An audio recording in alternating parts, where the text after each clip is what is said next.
Friday the 13th became a horror landmark in 1980, a film that turned a quiet summer camp into a place of dread and changed slashers forever.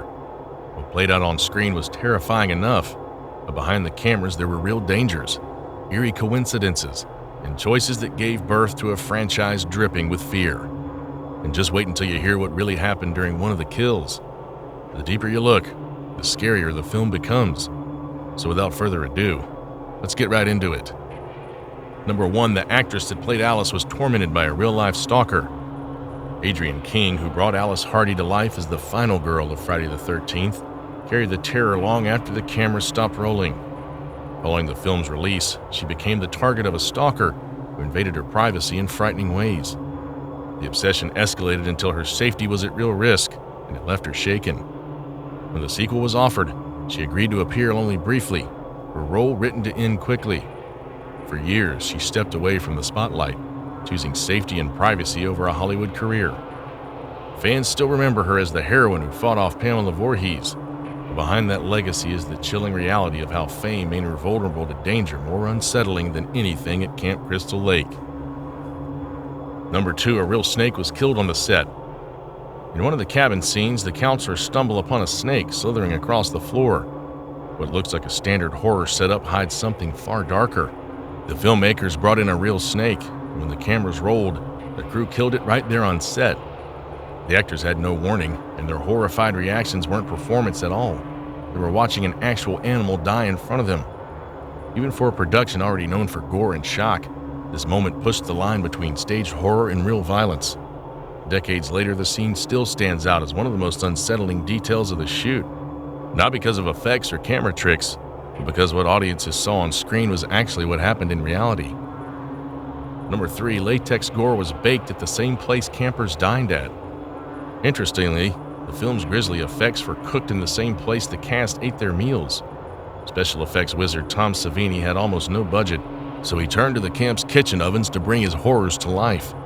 He baked prosthetic necks, arms, and even a decapitated head alongside trays meant for food service. The heat fused latex and paint into the wounds that shocked audiences, from arrows through throats to heads rolling on the grass. Cast members later remembered the smell, the chemical tang of rubber and fake blood that lingered in the dining hall. Every meal carried a trace of death in the air, as if the camp itself was seasoning their food with gore. In that small kitchen, Friday the 13th's iconic kills were literally cooked into existence. Number 4, Kevin Bacon's death scene was a low-tech nightmare. Kevin Bacon's death scene became one of the film's most shocking images. His character lies back in bed, unaware of the danger lurking below. Underneath the mattress, a special effects rig waited, a fake chest, a rubber neck, and a blood pump designed to shoot an arrow through his throat. When the cameras rolled, the rig malfunctioned. Instead of flowing smoothly, the pump clogged. No time to reset. Tom Savini dropped to the floor, pressed his lips to the tube, and blew the blood through by hand. The sudden gush created a gruesome effect that looked terrifyingly real. Bacon remained frozen in place, holding the pose until the scene was complete. What could have been a failed shot turned into one of horror's most unforgettable kills, etched into slasher history forever. Number 5, Marcy's death scene was supposed to be more gruesome. You see, Marcy's death scene was designed to be one of the bloodiest moments in the movie. She enters the bathroom, hears something outside, and turns just as an axe comes crashing down. Tom Savini had prepared a detailed prosthetic to show the blade striking her face, splitting it wide open. When it came time to shoot, the effect didn't perform the way it was supposed to. The mechanics faltered, and the illusion never reached its full impact. Rather than scrap the scene, the filmmakers adjusted their angles and cutaways, letting the sound of the axe and Marcy's scream fill the gap. The camera never lingers on the gore, leaving the audience to finish the horror in their own minds. The result was unplanned, yet the restraint made the movement even more disturbing, proving suggestion can sometimes sting harder than spectacle. Number 6, Betsy Palmer had a creepy prosthetic head molded in her likeness. Betsy Palmer almost never became Pamela Voorhees. She thought the script was terrible and only agreed to the role because she needed money to buy a car. Yet her performance carried the film, building to that final shocking decapitation. To stage the moment, Tom Savini created a full prosthetic of Palmer's head, carefully molded to match her features. The fake was so lifelike that even crew members were unsettled seeing it sitting around between takes. When the camera rolled, A special rig allowed the blade to slice through, sending the head tumbling in gruesome detail. Palmer herself laughed about the scene years later, saying she couldn't believe something so gory became her most famous role. With that single shot, the sweet camp cook turned killer was immortalized in one of horror's most iconic deaths. Number 7, Jason Voorhees was never meant to be the famous killer he is today. In the original vision for the Friday the 13th, Jason Voorhees was not a mass slasher at all. He was a tragic boy who drowned in the lake while counselors neglected their duty. His death was the reason his mother, Pamela Voorhees, returned to exact her bloody revenge. The story ended with her death, and Jason was never meant to walk again. The iconic jump scare at the end, where a deformed child lunges from the water, was a late addition by Tom Savini, who wanted one last jolt to send audiences screaming. That single decision rewrote horror history. Sequels transformed Jason from a memory into a hulking figure of vengeance, giving the genre one of its most enduring monsters. What began as a victim's ghost became the face of an empire of fear. Number 8, the famous is actually a ghostly voice. Few sounds in horror are as instantly recognizable as the whispering echo that follows Jason's legacy. Harry Manfredini created it using his own voice, speaking the words kill and mom into a microphone. With echo and reverb, the fragments stretched into a sinister chant. Audience often misheard it as but the meaning tied directly to Pamela Voorhees, who spoke to Jason if he were still alive. That eerie sound became the killer's presence, a signal that death was about to strike. In theaters, it crept from speakers like a ghost in the dark, turning ordinary scenes into moments of dread. Decades later, the whisper still lingers across sequels, video games, and pop culture, a chilling reminder that sometimes the scariest thing you hear is a voice that isn't really there. Number 9, Mrs. Voorhees almost survived. Some horror fans claim that Pamela Voorhees wasn't always destined to die at Camp Crystal Lake. According to this story, early drafts may have toyed with her survival, leaving the door open for her return in later sequels.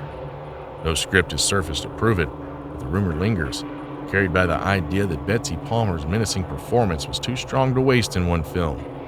Whether true or not, the thought of Pamela stalking more counselors in future summers has become part of the campfire lore that surrounds Friday the 13th.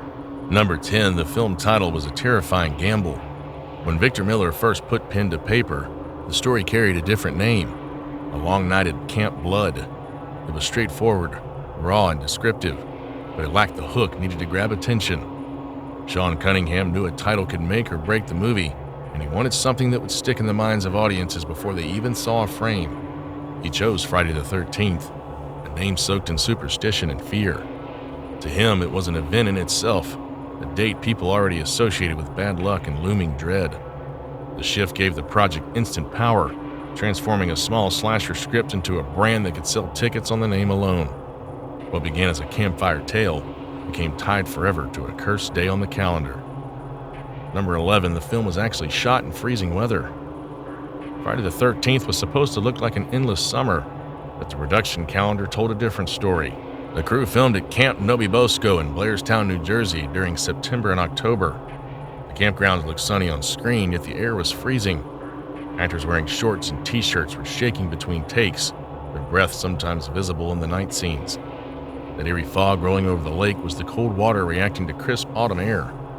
Even the rain sequences added to the misery, soaking performers already struggling to keep warm. Behind the camera, blankets and heaters tried to fight the chill, but on screen it all blended into the atmosphere. The film's supposed summer nights became something darker, a setting that looked alive with mystery because the cast was shivering through every shot. Number 12, the real camp is still operating today.